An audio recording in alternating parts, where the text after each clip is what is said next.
Welcome to the story. Don't forget to like, subscribe, and support me.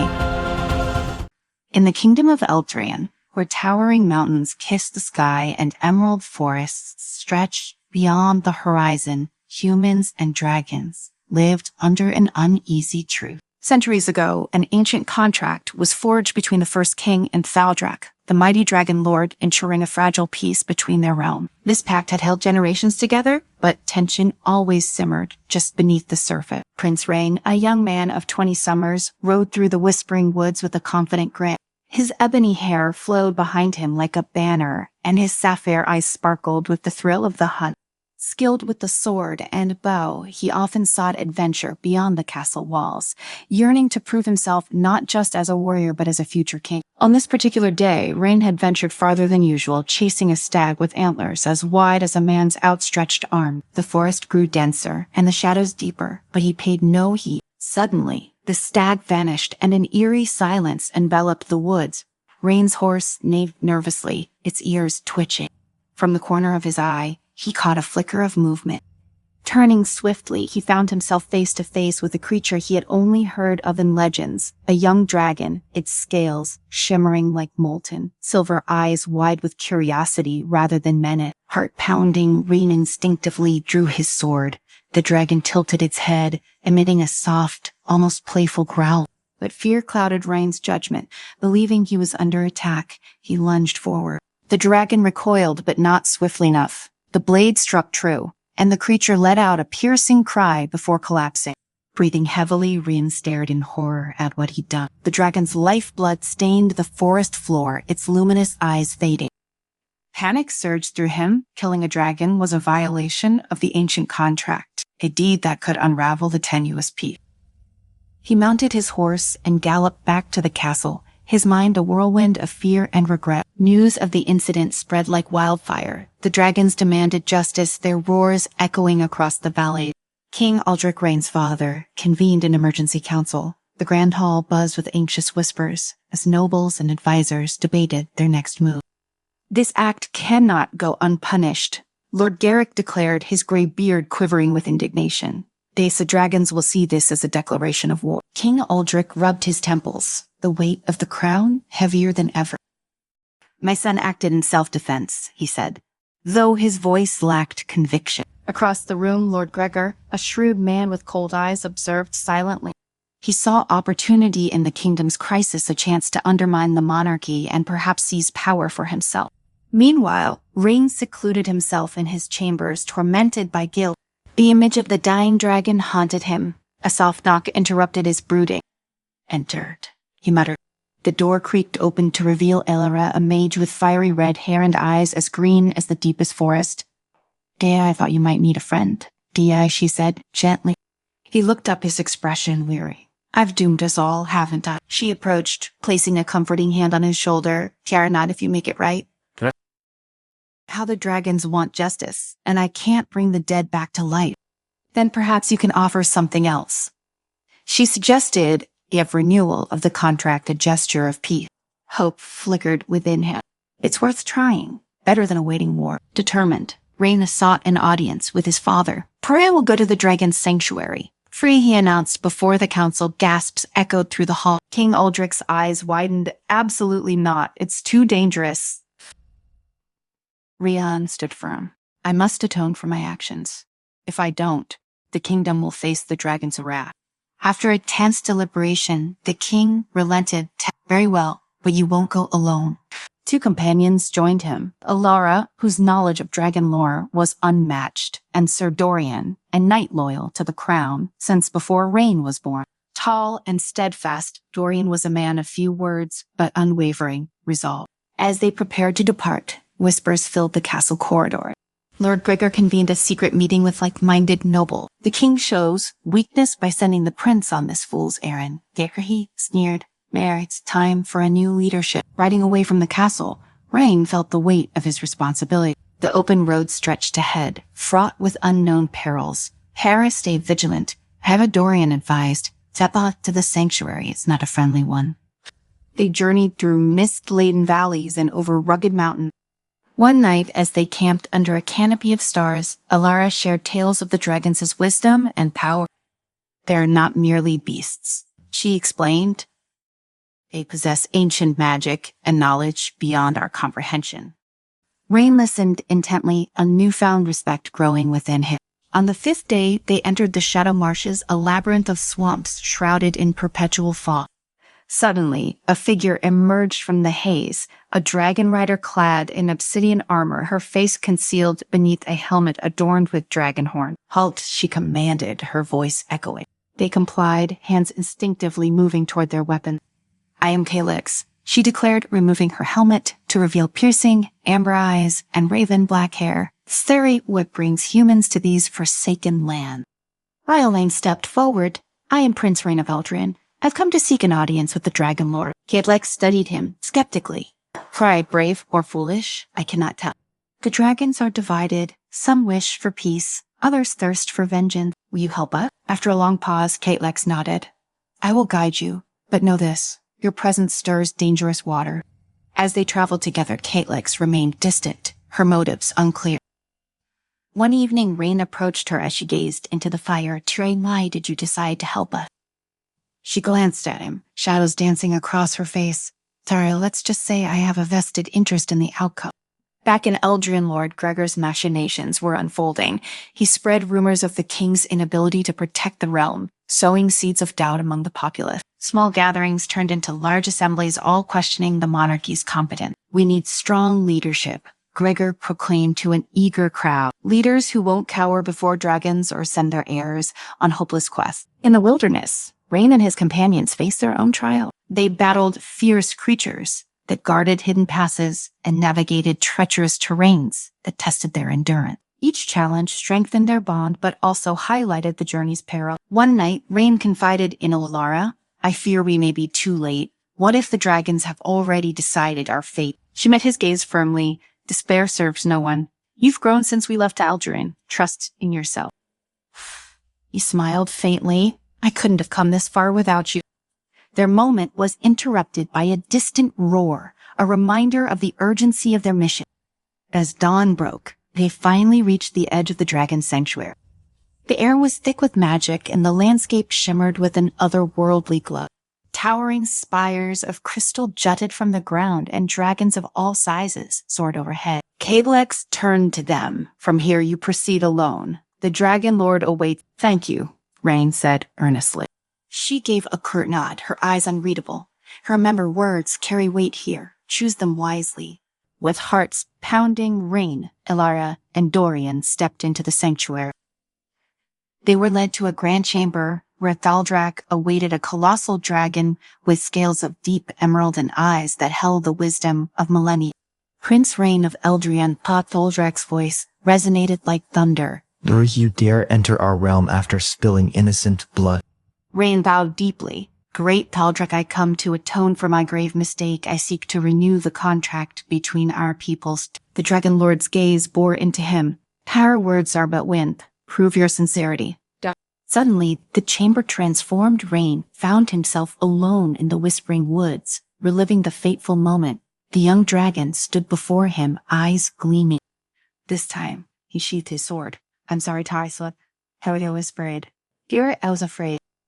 The dragon approached, and instead of hostility, there was understanding. The illusion faded, and Rain was back in the chamber, tears glistening in his eyes. Thaldrak observed him silently. "Cry, you have faced your fear and acknowledged your wrongdoing. Perhaps there is hope." At that moment, a commotion erupted. Calyx burst into the chamber, flanked by dragons with scales as dark as night. "This is a fallacy," she declared. "Humans are treacherous. We must act now." Rain stepped forward. "Calyx, why are you doing this?" She sneered. "My family perished because of humans. I won't let their deaths be in vain." Chaos ensued as the dark dragons prepared to attack. Ilara began to weave a protective spell while Dorian drew his sword, ready to defend the prince.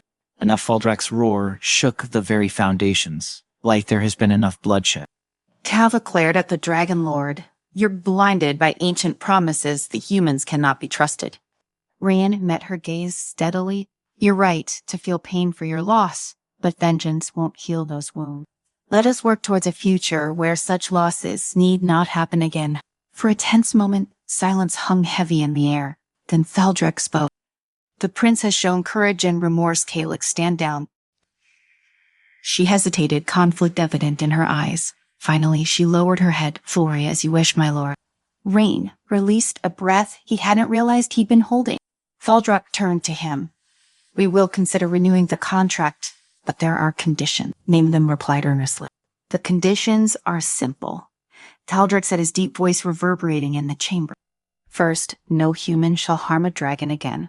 The penalty will be swift and severe death to the transgressor, regardless of rank or status. Second, the sanctity of our lands will be respected. No human will set foot in the dragon sanctuary without invitation. And third, the contract must not be broken again. Should it be, there will be no more negotiations, only war. Rain stood tall, the weight of the conditions pressing on his shoulders, but he nodded. I agree to these terms on behalf of my people. I pledge to uphold this new contract. Thaldrak lowered his head, a sign of acknowledgement. However, the contract is renewed with these new terms, binding us. A collective breath of relief seemed to pass through the chamber, and for a moment it felt as if the weight of the world had been lifted from Reyna's chest. He had done it. He had restored the fragile peace between humans and dragons. But there was no time to bask in the victory. He still had a kingdom to save. As the tension began to dissipate, Calyx approached Rain, her face unreadable. You're still not like the others, she said quietly. You speak with sincerity. Perhaps I was wrong about you. Rain met her gaze, feeling a glimmer of understanding. Silent, it's not too late to change. He said softly. She looked away, conflicted. Perhaps, she muttered before turning to leave. Thaldrak's massive wings unfurled, creating gusts of wind in the chamber. Go now, Prince of Eldrian, your kingdom awaits your return, and there are those within your walls who conspire against you. They will not wait long to make their move. Rain's stomach twisted. He had feared this all along. Lord Gregor's ambitions, the unrest brewing in his absence. He bowed deeply to the Dragon Lord one last time, before Alara and Dorian made their way out of the sanctuary. As they left, the magic of the place seemed to fade behind them, the air thick with promise and uncertainty. Their journey back to Eldrian was swift urgency propelling them forward. The closer they got to the castle, the more signs of unrest they encountered. Villages were quiet, the people fearful, whispers of rebellion and treachery hanging in the air. Dorian rode beside Ryan, his expression grim. Tiri, we must be prepared for the worst when we arrive. Tears, he said. Tier Gregor will not wait to strike. Tier Ray nodded, his mind racing. Tier racing. I know, but we'll be ready. When they finally reached the capital, the city was on edge. Soldiers loyal to the crown were stationed at every corner, but there was an unmistakable tension in the air. Rain dismounted, his heart pounding. Shall we go straight to the throne room? Tarry, he instructed. Tarry, and we act fast. The grand doors of the castle loomed before them, and as they stepped inside, the sound of raised voices echoed down the stone hall. Lord Gregor's voice was unmistakable, loud, commanding, and full of malice. You cannot let this kingdom fall to ruin because of the foolish actions of one boy. Here, Gregor's voice rang out as Rain, Elia, and Dorian entered the throne room.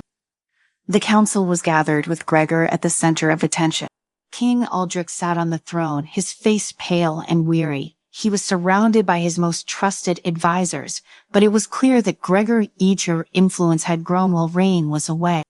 Rain strode forward, his voice cutting through the room. You speak of ruin, Lord Gregor, but it is you who seeks to bring it.